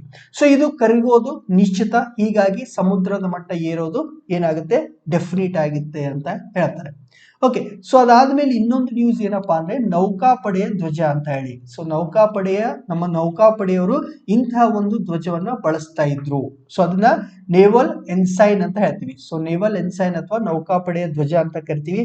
ಸೊ ಈ ಒಂದು ಹೊಸ ಧ್ವಜವನ್ನ, ನಮ್ಮ ಭಾರತೀಯ ನೌಕಾಪಡೆಯ ಹೊಸ ಧ್ವಜವನ್ನ ಸೆಪ್ಟೆಂಬರ್ 2ಕ್ಕೆ ನಮ್ಮ ಪ್ರಧಾನಿಗಳು ಅನಾವರಣ ಮಾಡ್ತಿದ್ದಾರೆ. ಸೊ ಇದನ್ನ ಏನ್ ಮಾಡ್ತೀವಿ, ಹೊಸದಾಗಿ ಒಂದು ಧ್ವಜವನ್ನ ನಿರ್ಮಾಣ ಮಾಡಿದ್ದೀವಿ. ಯಾರಿಗೆ ಸಂಬಂಧಪಟ್ಟಂತೆ, ನೌಕಾಪಡೆಗೆ ಸಂಬಂಧಪಟ್ಟಂತೆ. ಇದನ್ನ ಅನಾವರಣ ಮಾಡೋದು ಯಾರು, ಪ್ರಧಾನಮಂತ್ರಿಗಳು. ಯಾವಾಗ, ಸೆಪ್ಟೆಂಬರ್ 2ಕ್ಕೆ ಇದನ್ನ ಅನಾವರಣ ಮಾಡ್ತಾರೆ. ಸೊ ಹಾಗಾದ್ರೆ ಆಲ್ರೆಡಿ ಈ ಒಂದು ಧ್ವಜ ಇತ್ತು, ಆಲ್ರೆಡಿ ನಮ್ಮ ಹತ್ರ ಈ ಒಂದು ಧ್ವಜ ಇತ್ತು. ಹೊಸದಾಗಿ ಧ್ವಜವನ್ನ ನಾವು ಯಾಕೆ ಮಾಡ್ತಿದ್ದೀವಿ ಅಂತಂದ್ರೆ, ನಮ್ಮ ದೇಶದಲ್ಲಿ ಈಗ ನೌಕಾಪಡೆಯಲ್ಲಿ ಏನು ಧ್ವಜವನ್ನ ಯೂಸ್ ಮಾಡ್ತಿದೀವಲ್ಲ, ಇದು ವಸಾಹತುಶಾಹಿ ಅಥವಾ ನಾವೇನು ಬ್ರಿಟಿಷ್ ಭಾರತದಲ್ಲಿ ಇದ್ವಲ್ಲ, ಓಕೆ. ಸೊ ಅದರ ಒಂದು ಕುರುಹಾಗಿ ಸೇಂಟ್ ಜಾರ್ಜ್ ಕ್ರಾಸ್ ಅಥವಾ ಈಗ ಕ್ರಿಶ್ಚಿಯನ್ ಧರ್ಮದಲ್ಲಿ ಏನು ಶಿಲುಬೆ ಇರುತ್ತಲ್ಲ ಅದು ಇದೆ. ಸೊ ಈಗ ನಾವು ಸ್ವತಂತ್ರ ಬಂದ ಮೇಲೂ ಕೂಡ ಆ ಒಂದು ವಸಾಹತುಶಾಹಿ ಅಥವಾ ಬ್ರಿಟಿಷರು ನಮ್ಮನ್ನ ಆಳಿದ್ರಲ್ಲ, ಸೊ ಅದರ ಕೆಲವೊಂದಿಷ್ಟು ಗುರುತುಗಳು ನಮ್ಮ ಧ್ವಜದಲ್ಲಿದೆ. ಫಾರ್ ಎಕ್ಸಾಂಪಲ್, ನಮ್ಮ ಈ ಒಂದು ನೌಕಾಪಡೆಯ ಒಂದು ಧ್ವಜ, ಸೊ ಇಲ್ಲಿ ಸೇಂಟ್ ಜಾರ್ಜ್ ಕ್ರಾಸ್ ಅಂತ ಕರಿತೀವಿ, ಅಥವಾ ಕ್ರಿಶ್ಚಿಯನ್ ಧರ್ಮದ ಚಿಹ್ನೆ ಇದ್ರ ಮೇಲಿದೆ. ಸೊ ಇದನ್ನ ತೆಗೆದು ಹೊಸದಾಗಿ ಧ್ವಜವನ್ನ ವಿನ್ಯಾಸ ಮಾಡಬೇಕು ಅಂತ ಹೇಳಿ ನಾವೇನ್ ಮಾಡಿದೀವಿ, ಹೊಸದಾಗಿ ನೌಕಾಪಡೆಗೆ ಒಂದು ಧ್ವಜವನ್ನ ತಗೊಂಡು ಬರ್ತಾ ಇದ್ದೀವಿ. ಸೊ ನೆಕ್ಸ್ಟ್ ಏನಪ್ಪಾ ಅಂದ್ರೆ IIT ಕ್ಯಾಂಪಸ್ಗಳು. ಸೊ ಮೊನ್ನೆ ದಿವಸ ನಾನು ಹೇಳಿದೆ, IIT ಕ್ಯಾಂಪಸ್ಗಳು UAE ದಲ್ಲಿ ಕೂಡ ಸ್ಥಾಪನೆ ಆಗುವ ಸಾಧ್ಯತೆ ಇದೆ ಅಂತ ಹೇಳಿ. ಸೊ ನಮ್ದೇನು ಡೆಲ್ಲಿ ಈ ತರ ಇಲ್ಲಿ ನಮ್ಮ ಧಾರವಾಡದ IIT ಲೋಗೋ ಹಾಕಿದ್ದೀನಿ. ಸೊ ಧಾರವಾಡದಲ್ಲಿ ಕೂಡ ಏನಿದೆ, IIT ಇದೆ. ಸೊ ಈ ತರ ನಮ್ಮ ದೇಶದಲ್ಲಿ ಇರುವಂತಹ IITಗಳು ಕೂಡ ಹೊರದೇಶದಲ್ಲಿ ಬರಲಿ ಅಂತ ಡಿಮಾಂಡ್ ಜಾಸ್ತಿ ಆಗಿದೆ. ಫಾರ್ ಎಕ್ಸಾಂಪಲ್, ನಾವು ಡಿಸ್ಕಸ್ ಮಾಡಿದ್ದು ಯುನೈಟೆಡ್ ಅರಬ್ ಎಮಿರೇಟ್ಸ್, UAE ದಲ್ಲಿ ಕೂಡ ಒಂದು ಏನಾಗ್ತಿದೆ, IIT ಕ್ಯಾಂಪಸ್ ಬರ್ಲಿದೆ ಅಂತ ಹೇಳಿದ್ವಿ. ಸೊ ಈ ರೀತಿ ನಮ್ಮ ದೇಶ ಬಿಟ್ಟು ಹೊರದೇಶಗಳಲ್ಲಿ ಕೂಡ IITಗಳ ಕ್ಯಾಂಪಸ್ ಅನ್ನ ತೆಗಿಯೋಣ ಅಂತ ಹೇಳಿ ಕೇಂದ್ರ ಸರ್ಕಾರದವರು ಡಿಸಿಷನ್ ಅನ್ನ ತಗೊಂಡಿದ್ದಾರೆ. ಬಟ್ ಇವುಗಳನ್ನ ನಾವು IIT ಅಂತ ಕರೆಯಲ್ಲ. ಅಲ್ಲಿ ಏನೆಂತ ಕರಿತೀವಿ ಅಂದ್ರೆ India international institute of technology ಅಂದ್ರೆ IIIT. ಇದು ಕೂಡ IIIT ಆಯ್ತು. ಓಕೆ, ಸೊ IIIT ಆಗುತ್ತೆ. ಇದು India international institute of technology ಅಂತ. ಸೊ ಈ ಒಂದು ಹೆಸರಲ್ಲಿ ವಿದೇಶಗಳಲ್ಲಿ ನಮ್ಮ IITಗಳ ಕ್ಯಾಂಪಸ್ ಸ್ಟಾರ್ಟ್ ಆಗಲಿದೆ. ಸೊ ಫಸ್ಟ್ ಮೋಸ್ಟ್ಲಿ ನನ್ನ ಪ್ರಕಾರ UAE ಯಲ್ಲಿ ಅದು IIT ಡೆಲ್ಲಿಯ ಒಂದು ಕ್ಯಾಂಪಸ್ ಸ್ಟಾರ್ಟ್ ಆಗಬಹುದು. ಸೊ ನೋಡೋಣ, ವೇಟ್ ಮಾಡೋಣ. ಸೊ ಅದಾದ್ಮೇಲೆ ಜೇಮ್ಸ್ ವೆಬ್ ಏನು ಬಾಹ್ಯಾಕಾಶ ದೂರದರ್ಶಕ ಇದೆಯಲ್ಲ, ಸೊ ನಾವು ಬಾಹ್ಯಾಕಾಶದಲ್ಲಿ ಜೇಮ್ಸ್ ವೆಬ್ ಅನ್ನುವಂತಹ ಒಂದು ದೂರದರ್ಶಕವನ್ನ ನಾಸಾದವರು ಕಳಿಸಿದ್ರು. ಇದ್ರ ಬಗ್ಗೆ 2-3 ಸಾರಿ ನಾನು ಹೇಳಿದ್ದೀನಿ. ಓಕೆ, ಒಂದು ಜೇಮ್ಸ್ ವೆಬ್, ಹಿಂದೆ ಕಳಿಸಿದಂತ ಹಬಲ್, ಇದು 2 ಚಿತ್ರವನ್ನು ಕೂಡ ನಾನು ಒಂದ್ಸಾರಿ ಎಕ್ಸ್ಪ್ಲೇನ್ ಮಾಡಿದ್ದೆ, ಯಾಕೆ ಇಂಪಾರ್ಟೆಂಟ್ ಏನಂತ. ಸೊ ಈಗ ಈ ಬಾಹ್ಯಾಕಾಶ ಒಂದು ದೂರದರ್ಶಕವಾದಂತಹ ಜೇಮ್ಸ್ ವೆಬ್ ಏನ್ ಮಾಡ್ತಿದೆ ಅಂದ್ರೆ, ಬೇರೆ ಬೇರೆ ಚಿತ್ರಗಳನ್ನ ಸೆರೆ ಹಿಡಿತಿದೆ. ಅಂತ ಒಂದು ಚಿತ್ರಗಳಲ್ಲಿ ಫ್ಯಾಂಟಮ್ ನಕ್ಷತ್ರ ಪುಂಜ ಅಂತ, ಸೊ ಇಲ್ಲಿ ಕೆಳಗಡೆ ಕಾಣಿಸ್ತಾ ಇದೆಯಲ್ಲ, ಇಲ್ಲಿ ನೋಡಿ, ಈಗ ಕ್ಲಿಯರ್ ಆಗಿ ಕಾಣಿಸ್ತಾ ಇದೆ. ಈಗ ನೀವು ನೋಡ್ತಾ ಇರುವಂತ ಚಿತ್ರ ಫ್ಯಾಂಟಮ್ ನಕ್ಷತ್ರ ಪುಂಜ ಅಥವಾ ಫ್ಯಾಂಟಮ್ ಗ್ಯಾಲಕ್ಸಿ ಅಂತ. ಸೊ ಇದರ ಚಿತ್ರವನ್ನ ಇದು ಬಿಡುಗಡೆ ಮಾಡಿತ್ತು. ಯಾವುದು, ಜೇಮ್ಸ್ ವೆಬ್, ನಾಸಾದವರು ಕಳಿಸಿದಂತಹ ಜೇಮ್ಸ್ ವೆಬ್ ಬಾಹ್ಯಾಕಾಶದಲ್ಲಿ ಇರುವಂತಹ ಒಂದು ದೂರದರ್ಶಕ ಫ್ಯಾಂಟಮ್ ನಕ್ಷತ್ರ ಪುಂಜ ಇಷ್ಟು ಚೆನ್ನಾಗಿರುವಂತಹ ಅದ್ಭುತವಾದಂತಹ ಚಿತ್ರವನ್ನ ನಾಸಾಕ್ಕೆ ಕಳಿಸಿತು. ಈ ಫ್ಯಾಂಟಮ್ ನಕ್ಷತ್ರ ಪುಂಜದ ಅಧಿಕೃತ ಹೆಸರೇನಪ್ಪಾ ಅಂತಂದ್ರೆ M74 ಅಂತ. ಸೊ M74 ಹೆಸರಲ್ಲಿ ಇದಕ್ಕೆ ಗುರುತಿಸಲಾಯಿತು. ಇದಕ್ಕಿರುವಂತಹ ಇನ್ನೊಂದು ಹೆಸರು ಫ್ಯಾಂಟಮ್ ನಕ್ಷತ್ರ ಪುಂಜ ಅಂತ. ಇದರ ಚಿತ್ರವನ್ನ ಜೇಮ್ಸ್ ವೆಬ್ ದೂರದರ್ಶಕ ಬಿಟ್ಟು ಅದನ್ನ ನಾಸಾದವರು ನಮ್ ಜೊತೆಗೆ ಹಂಚಿಕೊಂಡಿದ್ದಾರೆ. ನೋಡಿ, ಎಂಜಾಯ್ ಮಾಡಿ. ಓಕೆ, ಸೊ ನೆಕ್ಸ್ಟ್ ಕಪ್ಪತಗುಡ್ಡ ಅಭಯಾರಣ್ಯ ಅಂತ ಹೇಳಿ, ಗದಗ ಜಿಲ್ಲೆಯ ಕಪ್ಪತಗುಡ್ಡ ಅಭಯಾರಣ್ಯದಲ್ಲಿ ಚಿನ್ನ ಇದೆ, ಅದಕ್ಕೆ ನಾವು ಚಿನ್ನದ ಗಣಿಗಾರಿಕೆ ಮಾಡ್ತೀವಿ ಅಂತ ಹೇಳಿ ಅನುಮತಿ ಕೋರಿ ಏನಾಗಿತ್ತು, ಅರ್ಜಿ ಸಲ್ಲಿಕೆ ಆಗಿದೆ. ಎಲ್ಲಿ, ಗದಗ ಜಿಲ್ಲೆಯ ಕಪ್ಪತಗುಡ್ಡ ಅಭಯಾರಣ್ಯದಲ್ಲಿ ಏನ್ ಗಣಿಗಾರಿಕೆ ಮಾಡಕ್ ಹೋಗ್ತಿದ್ರೆ, ಚಿನ್ನವನ್ನ ತೆಗೆಯದಕ್ಕೆ ಹೋಗ್ತಿದ್ರೆ. ಬಟ್ ಇಲ್ಲಿ ಗಣಿಗಾರಿಕೆ ಮಾಡೋದಕ್ಕೆ ಅವಕಾಶ ಕೊಡಬಾರದು ಅಂತ ಹೇಳಿ ರಾಜ್ಯದ ಅರಣ್ಯ ಇಲಾಖೆದವರು ವಿರೋಧ ಮಾಡಿದ್ರು. ಸೊ ಗದಗ ಜಿಲ್ಲೆಯ ಕಪ್ಪತಗುಡ್ಡದಲ್ಲಿ ಚಿನ್ನದ ಗಣಿಗಾರಿಕೆ ಮಾಡೋದಕ್ಕೆ ವಿರೋಧ ಮಾಡ್ತಾ ಇರೋದು ಅರಣ್ಯ ಇಲಾಖೆದವರು. ಸೊ ಹಾಗಾದ್ರೆ ಯಾಕೆ ವಿರೋಧ ಮಾಡ್ತಿದ್ದಾರಪ್ಪ ಅಂತಂದ್ರೆ, ಸೊ ಇಲ್ಲಿ ಇವ್ರೇನು ಗಣಿಗಾರಿಕೆ ಮಾಡಿ ಚಿನ್ನವನ್ನ ತೆಗಿಬೇಕಂತಿದಾರಲ್ಲ, ಸೊ ಈ ಚಿನ್ನ ತೆಗೆಯೋದು ಎಲ್ಲಿದೆ ಅಂತಂದ್ರೆ ಆ ಒಂದು ಕಪ್ಪತಗುಡ್ಡ ಅಭಯಾರಣ್ಯದ ಮಧ್ಯ ಭಾಗದಲ್ಲಿದೆ. ಸೊ ಈ ಅಭಯಾರಣ್ಯದ ಸೆಂಟ್ರಲ್ಲಿ ಇವ್ರು ಏನ್ ಮಾಡೋರು, ಮೈನಿಂಗ್ ಮಾಡೋರು, ಅದು ಚಿನ್ನಕ್ಕಾಗಿ. ಸೊ ಈ ರೀತಿ ಅರಣ್ಯದ ನಡುವೆ, ಅಭಯಾರಣ್ಯದ ನಡುವೆ ಹೋಗಿ ನೀವು ಮೈನಿಂಗ್ ಮಾಡಿದ್ರೆ ಏನಾಗುತ್ತೆ, ಪರಿಸರದ ಮೇಲೆ ಕೆಟ್ಟ ಪರಿಣಾಮ ಆಗೋದು ಖಂಡಿತ ಪಾಸಿಬಲ್ ಇದೆ. ಓಕೆ, ಸೊ ನಡುವೆ ಹೋಗಿ ನಾವು ಗಣಿಗಾರಿಕೆ ಮಾಡ್ಕೊಂಡು ಬರ್ತೀವಿ ಅಂತಂದ್ರೆ ಏನ್ ಮಾಡ್ತೀರಿ ನೀವು, ಎಲ್ಲಾ ಕಡೆನೂ ಅರಣ್ಯವನ್ನ ಅಥವಾ ಆ ಒಂದು ಅಭಯಾರಣ್ಯವನ್ನ ನಾಶ ಮಾಡ್ತೀರಿ. ಸೊ ಇದರಿಂದ ಪರಿಸರ ಕೆಟ್ಟ ಹೋಗುತ್ತೆ. ಇದ್ರ ಜೊತೆಗೆ ಇಲ್ಲಿರುವಂತಹ ತೋಳ, ಕೃಷ್ಣ ಮೃಗ, ಕತ್ತೆ ಕಿರುಬ, ಕೊಂಡುಕುರಿ ಇಂಥ ಒಂದಿಷ್ಟು ವಿಶೇಷ ಪ್ರಾಣಿಗಳ ಒಂದು ಪ್ರಾಣಿ ಸಂಕುಲನ ಏನಾಗುತ್ತೆ, ವಿನಾಶ ಆಗುತ್ತೆ ಅಂತ ಹೇಳಿ ಅರಣ್ಯ ಇಲಾಖೆದವರು ವಿರೋಧ ವ್ಯಕ್ತಪಡಿಸಿದ್ದಾರೆ. ಸೊ ನಮ್ಮ ಬೆಂಬಲ ಅರಣ್ಯ ಇಲಾಖೆದವ್ರ ಜೊತೆಗಿದೆ. ಬಟ್ ಇದರ ಡಿಸಿಷನ್ ಅನ್ನ ಯಾರು ತಗೊಳ್ತಾರೆ ನೋಡೋಣ. ಸೊ ಏನ್ ತಗೊಳ್ತಾರಂತ. ಸೊ ಇದನ್ನ ಏನ್ ಮಾಡಬಾರ್ದು, ಅರ್ಜಿಯನ್ನ ಪುರಸ್ಕಾರ ಮಾಡಬಾರ್ದು. ಯಾಕಂದ್ರೆ ಇಲ್ಲಿ ಹಲವಾರು ಪ್ರಾಣಿ ಸಂಕುಲಗಳು ನಾಶವಾಗುವಂತಹ ಚಾನ್ಸಸ್ ಇರೋದ್ರಿಂದ ಮಾಡಬಾರ್ದು. ಬಟ್ ಏನ್ ಮಾಡ್ತಾರಂತ ವೇಟ್ ಮಾಡಿ ನೋಡೋಣ. ನೆಕ್ಸ್ಟ್ ಯುನೆಸ್ಕೋ ಪಾರಂಪರಿಕ ತಾಣ. ಸೊ ಮೊನ್ನೆ ದಿವಸ ಯುನೆಸ್ಕೋದು ಇಂಟ್ಯಾಂಜಿಬಲ್ ಹೆರಿಟೇಜ್ ಸೈಟ್ ಅಲ್ಲಿ ನಾವು ಯಾವ್ದ್ರ ಬಗ್ಗೆ ಮಾತಾಡಿದ್ವಿ, ಈ ಒಂದು ಗುಜರಾತಿನ ಗರ್ಭಾ ನೃತ್ಯದ ಬಗ್ಗೆ ಮಾತಾಡಿದ್ವಿ. ಓಕೆ, ಸೊ ಅದ್ರ ಜೊತೆಗೆ ಈಗ ನಾವು ಯುನೆಸ್ಕೋ ಪಾರಂಪರಿಕ ತಾಣ ಅಥವಾ ಹೆರಿಟೇಜ್ ಸೈಟ್ ಅಂತ ಹೊಯ್ಸಳ ವಾಸ್ತುಶಿಲ್ಪವಾದಂತಹ ಬೇಲೂರು ಮತ್ತು ಹಳೆಬೀಡು, ಹಾಸನದ ಬೇಲೂರು ಹಳೆಬೀಡು ಮತ್ತು ಮೈಸೂರಿನ ಸೋಮನಾಥಪುರ ದೇವಾಲಯ, ಇದನ್ನ ಕೊಟ್ಟವ್ರು ಯಾರು, ಹೊಯ್ಸಳರು. ಸೊ ಹೊಯ್ಸಳರ ವಾಸ್ತುಶಿಲ್ಪ ಬೇಲೂರು ಹಳೆಬೀಡು ಮತ್ತು ಮೈಸೂರಿನ ಸೋಮನಾಥಪುರ ದೇವಾಲಯಗಳನ್ನ ಯುನೆಸ್ಕೋ ಪಾರಂಪರಿಕ ತಾಣ ಅಂತ ಘೋಷಣೆ ಮಾಡಿ ಅಂತ ಅರ್ಜಿ ಸಲ್ಲಿಕೆ ಆಗಿದೆ. ನೋಡಿ, ಅಲ್ಲಿ ಗಣಿಗಾರಿಕೆಗೆ ಅರ್ಜಿ ಸಲ್ಲಿಕೆ ಆದ್ರೆ ನಮಗ್ ಸಿಟ್ಟು ಬಂತು. ಬಟ್ ಇಲ್ಲಿ ಹೊಯ್ಸಳರ ಒಂದು ವಾಸ್ತುಶಿಲ್ಪ ಬೇಲೂರು ಹಳೆಬೀಡು ಮತ್ತು ಸೋಮನಾಥಪುರ ದೇವಾಲಯಗಳನ್ನ ಯುನೆಸ್ಕೋ ಪಾರಂಪರಿಕ ತಾಣ ಅಂತ ಘೋಷಣೆ ಮಾಡೋದಕ್ಕೆ ಅರ್ಜಿ ಸಲ್ಲಿಸಿದ್ದಾರೆ. ಸೊ ಹೀಗಾಗಿ ಇದು ನಮಗೆ ಖುಷಿ ಸಿಗುತ್ತೆ. ಸೊ ಇದನ್ನ ಪರಿಶೀಲನೆ ಮಾಡೋದಕ್ಕೆ ಯುನೆಸ್ಕೋ ತಂಡ ಏನ್ ಮಾಡುತ್ತಂದ್ರೆ ಸೆಪ್ಟೆಂಬರ್ ಅಲ್ಲಿ ಭೇಟಿ ಕೊಡ್ತಿದ್ದಾರೆ. ಸೆಪ್ಟೆಂಬರ್ ಅಲ್ಲಿ ಬಂದು ಒಂದು ಭೇಟಿಯನ್ನ ಕೊಡ್ತಾರೆ. ಅವರಿಗೆ ಎಲ್ಲ ಸರಿ ಅನ್ಸಿದ್ರೆ ಮುಂದೆ ಯುನೆಸ್ಕೋ ಪಾರಂಪರಿಕ ತಾಣದಲ್ಲಿ ಬೇಲೂರು ಹಳೆಬೀಡು ಮತ್ತು ಮೈಸೂರಿನ ಸೋಮನಾಥಪುರ ದೇವಾಲಯಗಳು ಬರುವ ಸಾಧ್ಯತೆ ಇದೆ, ಬರ್ಲಿ. ಓಕೆ, ಸೊ ಬರ್ಲಿ ಅನ್ನೋಣ. ನೆಕ್ಸ್ಟ್ ನಾಡ ಕಟ್ಟೋಣ ಬನ್ನಿ ಅಂತ. ಸೊ ಏನಾಗ್ತಿದೆಯಪ್ಪ ಅಂದ್ರೆ ಬೆಂಗಳೂರಿನ ಕೆಂಪೇಗೌಡ ಅಂತಾರಾಷ್ಟ್ರೀಯ ವಿಮಾನ ನಿಲ್ದಾಣದಲ್ಲಿ 108 ಅಡಿಯ ಒಂದು ಕಂಚಿನ ಪ್ರತಿಮೆಯನ್ನ, ಯಾರ್ದು, ಕೆಂಪೇಗೌಡ ಅವರ ಒಂದು ಕಂಚಿನ ಪ್ರತಿಮೆಯನ್ನ ಸ್ಥಾಪನೆ ಮಾಡಿದ್ದಾರೆ. ಎಲ್ಲಿ, ಬೆಂಗಳೂರು ಕೆಂಪೇಗೌಡ ಇಂಟರ್ನ್ಯಾಷನಲ್ ಏರ್ಪೋರ್ಟ್ ಅಲ್ಲಿ 108 ಅಡಿಯ ಒಂದು ಕಂಚಿನ ಪ್ರತಿಮೆ ಕೆಂಪೇಗೌಡರದು ಮಾಡಿದ್ರು. ಸೊ ಈಗ ಅದರ ಸುತ್ತಲೂ ನಾವೇನ್ ಮಾಡ್ತಾ ಇದೀವಿ, ಉದ್ಯಾನವನವನ್ನ ನಿರ್ಮಾಣ ಮಾಡ್ತಿದ್ದೀವಿ. ಸೊ ಈ ಒಂದು ಪ್ರತಿಮೆ ಯಾರ್ದು, ಕೆಂಪೇಗೌಡರ ಕಂಚಿನ ಪ್ರತಿಮೆ ಸುತ್ತಲೂ ಉದ್ಯಾನವನವನ್ನ ನಿರ್ಮಾಣ ಮಾಡ್ತಿದೀವಿ. ಸೊ ಈ ಉದ್ಯಾನವನವನ್ನ ಮಾಡೋದಕ್ಕೆ ರಾಜ್ಯದ ಬೇರೆ ಬೇರೆ ಭಾಗದಿಂದ ಮಣ್ಣನ್ನ ತಗೊಂಡ್ ಬರೋದು. ಸೊ ಅಂದ್ರೆ ಕೆಂಪೇಗೌಡರಿಗೆ ನಾವು ಸಲ್ಲಿಸಿರುವಂತಹ ಗೌರವ, ನಮ್ಮ ಊರುಗಳಿಂದ ನಮ್ಮ ಜಮೀನುಗಳಿಂದ ನಾವೇನ್ ಮಾಡ್ತಾ ಇದ್ವಿ, ಮಣ್ಣನ್ನ ತಗೊಂಡ್ ಬಂದು ಉದ್ಯಾನವನಕ್ಕೆ ಕೊಡ್ತಾ ಇದ್ದೀವಿ. ಎಲ್ಲಿಯ ಉದ್ಯಾನವನ, ಕೆಂಪೇಗೌಡ ಅಂತಾರಾಷ್ಟ್ರೀಯ ವಿಮಾನ ನಿಲ್ದಾಣದಲ್ಲಿ ಏನು ಉದ್ಯಾನವನ ಮಾಡ್ತಿದೀವಲ್ಲ, ಸೊ ಇದಕ್ಕೆ ಮಣ್ಣನ್ನ ಸಂಗ್ರಹ ಮಾಡುವಂತ ಅಭಿಯಾನ ಆರಂಭವಾಗುತ್ತೆ. ಯಾವಾಗ, ನಾಳೆಯಿಂದ ಸೆಪ್ಟೆಂಬರ್ 1ರಿಂದ ನಮ್ಮ ಮುಖ್ಯಮಂತ್ರಿಗಳು ಏನ್ ಮಾಡ್ತಿದ್ರೆ ಇದಕ್ಕೆ ಚಾಲನೆಯನ್ನು ನೀಡ್ತಾರೆ. ಸೊ ರಾಜ್ಯದ ಬೇರೆ ಬೇರೆ ಭಾಗದಿಂದ ಜನ ಮಣ್ಣನ್ನ ತಂದು ಕೊಡ್ತಾರೆ. ಸೊ ಇದಕ್ಕೆ ಈ ಒಂದು ಕೆಲಸಕ್ಕೆ ಅಂದ್ರೆ ರಾಜ್ಯದಿಂದ ಬೇರೆ ಬೇರೆ ಕಡೆ ಮಣ್ಣನ್ನ ತಗೊಂಡು ಬರುವಂತ ಕೆಲಸಕ್ಕೆ ಕೆಂಪೇಗೌಡ ಅಭಿವೃದ್ಧಿ ಪ್ರಾಧಿಕಾರದವರು ನಾಡ ಕಟ್ಟೋಣ ಬನ್ನಿ ಅಂತ ಹೇಳಿ ಒಂದು ಘೋಷವಾಕ್ಯವನ್ನ ಕೊಟ್ಟಿದ್ದಾರೆ. ಸೊ ಅಂದ್ರೆ ಇಲ್ಲಿ ಮಾಡೋ ಕೆಲಸ ಏನು, ಉದ್ಯಾನವನಕ್ಕೆ ಮಣ್ಣನ್ನು ತಗೊಂಡು ಬರಬೇಕು ರಾಜ್ಯದ ಬೇರೆ ಬೇರೆ ಭಾಗದಿಂದ.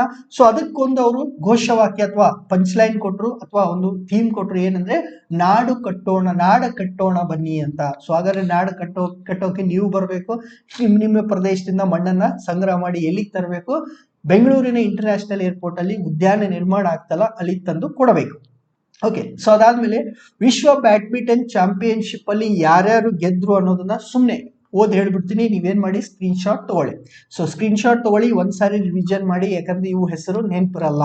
ಓಕೆ, ಸೊ ಯಾವ ಒಂದು ಚಾಂಪಿಯನ್ಶಿಪ್, ವಿಶ್ವ ಬ್ಯಾಡ್ಮಿಂಟನ್ ಚಾಂಪಿಯನ್ಶಿಪ್ ಟೋಕಿಯೋ ಜಪಾನ್ ಅಲ್ಲಿ ನಡೆದಿದ್ದು 2022 ಪುರುಷರ ವಿಭಾಗದಲ್ಲಿ ಯಾರು ಗೆದ್ರಪ್ಪ ಅಂದ್ರೆ ವಿಕ್ಟರ್ ಆಕ್ಸೆಲ್ ಸೇನ್ ಅಂತ ಡೆನ್ಮಾರ್ಕ್ ನವರು. ಪುರುಷರ ವಿಭಾಗದಲ್ಲಿ ವಿಶ್ವ ಬ್ಯಾಡ್ಮಿಂಟನ್ ಚಾಂಪಿಯನ್ಶಿಪ್ ಅನ್ನ ಗೆದ್ದವರು ವಿಕ್ಟರ್ ಆಕ್ಸೆಲ್ ಸೇನ್ ಅಂತ ಡೆನ್ಮಾರ್ಕ್ ನವರು. ಮಹಿಳೆಯರ ವಿಭಾಗದಲ್ಲಿ ಅಕಾನಾ ಯಮಗುಚಿ ಅಂತ ಜಪಾನ್ ನವರು. ಮಿಶ್ರ ಡಬಲ್ಸ್ ಅಲ್ಲಿ ಶಂಗ್ ಶಿವೆ ಮತ್ತು ಹುವಾಂಗ್ ಯಾಂಗಿಯುಂಗ್ ಅಂತ ಚೀನಾದವರು. ಮಹಿಳೆಯರ ವಿಭಾಗದಲ್ಲಿ ಜಿಯಾ ಈಫನ್ ಅಂತ ಹೇಳಿ ಮತ್ತು ಕಿಂಗ್ಸ್ಟೇನ್ ಅಂತ ಹೇಳಿ, ಇವರು ಕೂಡ ಚೀನಾದವರು, ಹೆಸರು ಪ್ರೊನೌನ್ಸ್ ಮಾಡಕ್ಕಾಗಲ್ಲ. ನೆಕ್ಸ್ಟ್ ಡಬಲ್ಸ್ ಅಲ್ಲಿ ಪುರುಷರ ಡಬಲ್ಸ್ ಅಲ್ಲಿ ಆಯೋನ್ ಚಿಯು ಮತ್ತು ಸೋಹ ಓಯೋ ಇಕ್ ಅನ್ನೋರು ಏನ್ ಮಾಡಿದ್ರೆ ಚಿನ್ನದ ಪದಕವನ್ನ ಗೆದ್ದಿದ್ದಾರೆ. ಸೊ ಪುರುಷರ ಡಬಲ್ಸ್ ಅಲ್ಲಿ ಭಾರತಕ್ಕೆ ಕಂಚು ಬಂತು. ಭಾರತಕ್ಕೆ ಕಂಚನ್ನ ತಂದಂತ ಇಬ್ಬರ ಬಗ್ಗೆ ನಾವು ಆಲ್ರೆಡಿ ಡಿಸ್ಕಸ್ ಮಾಡಿದೀವಿ, ಅವ್ರು ಯಾರು ಅನ್ನೋದು. ಸೊ ಪುರುಷರ ಡಬಲ್ಸ್ ಅಲ್ಲಿ ವಿಶ್ವ ಬ್ಯಾಡ್ಮಿಂಟನ್ ಚಾಂಪಿಯನ್ಶಿಪ್ ಅಲ್ಲಿ ಮೊದಲ ಬಾರಿಗೆ, ಅದು ಕೂಡ ಹೇಳಿದೀವಿ, ಮೊದಲ ಬಾರಿಗೆ ಭಾರತಕ್ಕೆ ಕಂಚಿನ ಪದಕ ಸಿಕ್ತು. ಆ ಕಂಚಿನ ಪದಕವನ್ನ ತಂದಂತಹ ಇಬ್ಬರು ಏನು ಬ್ಯಾಡ್ಮಿಂಟನ್ ಪ್ಲೇಯರ್ಸ್ ಹೆಸರನ್ನು ಕೂಡ ಹೇಳಿದ್ದೆ, ಅದನ್ನ ನೀವೇನ್ ಮಾಡ್ಬೇಕು, ಕಮೆಂಟ್ ಅಲ್ಲಿ ಹಾಕ್ಬೇಕು. ಸೊ ಅದ್ರ ಜೊತೆಗೆ ನಿನ್ನೆ ದಿವಸ ನಾನು ಕ್ರೀಡಾ ಪ್ರಶಸ್ತಿಗಳ ಬಗ್ಗೆ ಹೇಳಿದೆ, ಕ್ರೀಡಾ ದಿನದ ಬಗ್ಗೆ ಹೇಳಿದೆ. ಸೊ ಕ್ರೀಡಾ ದಿನದಲ್ಲಿ ನಮ್ಮ ಕರ್ನಾಟಕ ಸರ್ಕಾರ ಏಕಲವ್ಯ ಪ್ರಶಸ್ತಿ, ಕ್ರೀಡಾ ರತ್ನ ಮತ್ತು ಜೀವಮಾನ ಸಾಧನೆ ಎನ್ನುವಂತಹ ಪ್ರಶಸ್ತಿಗಳನ್ನ ಕೊಟ್ಟರು. ಆ ಪ್ರಶಸ್ತಿನ ಯಾರ್ಯಾರು ಕೊಟ್ಟರು ಅನ್ನೋದು ಬಹಳ ಉದ್ದ ಲಿಸ್ಟ್ ಇದೆ, ಅದನ್ನ ನಾವು ನೋಡೋದು ಬೇಡ. ಬಟ್ ಏನೇನು ಅಂತ ಸ್ವಲ್ಪ ಒಂದ್ಸರಿ ನೋಡೋಣ. ಓಕೆ, ಸೊ 29ಕ್ಕೆ ಏನಿತ್ತು, ಧ್ಯಾನ್ ಚಂದ್ ಅವರ ಬರ್ಡೇ ಇತ್ತು. ಅದನ್ನ ನಾವು ರಾಷ್ಟ್ರೀಯ ಕ್ರೀಡಾ ದಿನ ಅಂತ ಆಚರಣೆ ಮಾಡ್ತೀವಿ. ಅದ್ರ ಬಗ್ಗೆ ಬಹಳಷ್ಟು ಇನ್ಫಾರ್ಮೇಶನ್ ನಾನು ಕೊಟ್ಟಿದ್ದೀನಿ. ಸೊ ಫಸ್ಟ್ ಏಕಲವ್ಯ ಪ್ರಶಸ್ತಿ ಅಂದ್ರೆ ಇಲ್ಲಿ ಏನಿರುತ್ತೆ ಅಂದ್ರೆ, ಇದು ಏಕಲವ್ಯ. ಓಕೆ, ಸೊ ಏಕಲವ್ಯನ ಒಂದು ಕಂಚಿನ ಪ್ರತಿಮೆ ಮತ್ತು 2 ಲಕ್ಷ ರೂಪಾಯಿ. ಸೊ ಇಲ್ಲಿ ಇದೆಯಲ್ಲ, ಇದು ಏನು ಏಕಲವ್ಯ ಪ್ರತಿಮೆ. ಸೊ ಇಂತಹ ಒಂದು ಕಂಚಿನ ಪ್ರತಿಮೆ ಮತ್ತು 2 ಲಕ್ಷ ರೂಪಾಯಿ ಬಹುಮಾನವನ್ನು ಕೊಡ್ತಾರೆ ಏಕಲವ್ಯ ಪ್ರಶಸ್ತಿಯಲ್ಲಿ. ಜೀವಮಾನ ಸಾಧನೆ ಲೈಫ್ ಟೈಮ್ ಅಚೀವ್ಮೆಂಟ್ ಅಲ್ಲಿ 1.5 ಲಕ್ಷ ರೂಪಾಯಿ ಬಹುಮಾನವನ್ನ ಕೊಡ್ತಾರೆ. ಸೊ ಕ್ರೀಡಾ ರತ್ನ ಪ್ರಶಸ್ತಿಯಲ್ಲಿ ಇಲ್ಲಿ ಇದೆಯಲ್ಲ, ಇದು ಕ್ರೀಡಾ ರತ್ನ ಪ್ರಶಸ್ತಿ. ಈ ಕ್ರೀಡಾ ರತ್ನ ಪ್ರಶಸ್ತಿಯಲ್ಲಿ 1 ಲಕ್ಷ ರೂಪಾಯಿ ನಗದು ಮತ್ತು ಪ್ರಶಸ್ತಿ ಪತ್ರವನ್ನ ಕೊಡ್ತಾರೆ. ಸೊ ಏಕಲವ್ಯದಲ್ಲಿ ಹೈಯೆಸ್ಟ್ ಇದೆ ಕರ್ನಾಟಕದಲ್ಲಿ. ಈ ಒಂದು ಕ್ರೀಡಾ ಪ್ರಶಸ್ತಿಯಲ್ಲಿ ಹೈಯೆಸ್ಟ್ ಅಮೌಂಟ್ ಬರೋದಲ್ಲಿ ಏಕಲವ್ಯ ಪ್ರಶಸ್ತಿಯಲ್ಲಿ. ಅದಾದ್ಮೇಲೆ ಜೀವಮಾನ ಸಾಧನೆ, ಅದಾದ್ಮೇಲೆ ಕ್ರೀಡಾ ರತ್ನ ಪ್ರಶಸ್ತಿಯಲ್ಲಿ 1 ಲಕ್ಷ ರೂಪಾಯಿ ನಗದನ್ನ ಕೊಡ್ತಾರೆ. ಇದ್ರ ಬಗ್ಗೆ ಸ್ವಲ್ಪ ಗೊತ್ತಿರಲಿ. ಓಕೆ, ಇಲ್ಲಿಗೆ ಕರೆಂಟ್ ಅಫೇರ್ಸ್ ಮುಗೀತು. ಒಬ್ನೇ ಇದೆ, ಸ್ವಲ್ಪ ಫಾಸ್ಟ್ ಆಗಿದೆ ಅಂತ ಅನ್ಕೊಳ್ತೀನಿ. ನೋಡೋಣ. ಸೊ ನಾಳೆ ದಿವಸ ನೋಡೋಣ, ಪುಟ್ಟಿ ಬಂದ್ರೆ ಪುಟ್ಟಿ ಜೊತೆ ಮಾಡ್ತೀನಿ, ಇಲ್ಲಾಂದ್ರೆ ನಾನೇ ಸ್ವಲ್ಪ ನಿಧಾನವಾಗಿ ಮಾಡ್ತೀನಿ. ಸೊ ಅದಕ್ಕೆ ಚಾನಲ್ ಅನ್ನ ಸಬ್ಸ್ಕ್ರೈಬ್ ಮಾಡಬೇಕು, ಲೈಕ್ ಮಾಡಬೇಕು, ಬೆಲ್ ಐಕನ್ ಪ್ರೆಸ್ ಮಾಡಬೇಕು, ಶೇರ್ ಮಾಡಬೇಕು. ಸೊ ಸೋಷಿಯಲ್ ಮೀಡಿಯಾಗಳಲ್ಲಿ ಏನೇನು ನಮ್ಮ ಗ್ರೂಪ್ಸ್ ಇದೆಯಲ್ಲ, ಅದರ ಲಿಂಕ್ ಅನ್ನ ಡಿಸ್ಕ್ರಿಪ್ಷನ್ ಬಾಕ್ಸ್ ಅಲ್ಲಿ ಹಾಕಿರ್ತೀನಿ. ನಿಮ್ಮ ಅಭಿಪ್ರಾಯವನ್ನ ನಮ್ಮ ವಾಟ್ಸ್ಆಪ್ ನಂಬರ್ 9480216410ಕ್ಕೆ ಏನ್ ಮಾಡಿ, ಶೇರ್ ಮಾಡಿ. ಸೊ ಲಾಸ್ಟ್ಗೆ ಮಲ್ಗೋಕ್ಕಿಂತ ಮುಂಚೆ ಸಂಕಲ್ಪ ಇರ್ಲಿ, ಎಲ್ರು ಒಳ್ಳೆಯವರೇ, ಎಲ್ರಿಗೂ ಒಳ್ಳೆಯದನ್ನ ಬಯಸೋಣ. ಯಾರಿಗೂ ಕೆಟ್ಟದನ್ನ ಮಾಡೋದು ಬೇಡ, ಯಾರ ಬಗ್ಗೆನೂ ಕೆಟ್ಟದನ್ನ ಯೋಚನೆ ಮಾಡೋದು ಬೇಡ. 4 ದಿವಸದ ಬದುಕನ್ನ ಚೆನ್ನಾಗಿ ಸಾಗಿಸೋಣ ಅಂತ ಹೇಳ್ತಿದ್ದೀನಿ. ಮತ್ತೊಂದ್ಸಾರಿ ಗೌರಿ ಗಣೇಶ ಹಬ್ಬದ ಶುಭಾಶಯಗಳನ್ನ ಹೇಳ್ತಾ ಇವತ್ತಿನ ಕರೆಂಟ್ ಅಫೇರ್ಸ್ ಡಿಸ್ಕಷನ್ ಮುಗಿಸ್ತಾ ಇದ್ದೀನಿ. ಎಲ್ಲರಿಗೂ ಶುಭರಾತ್ರಿ.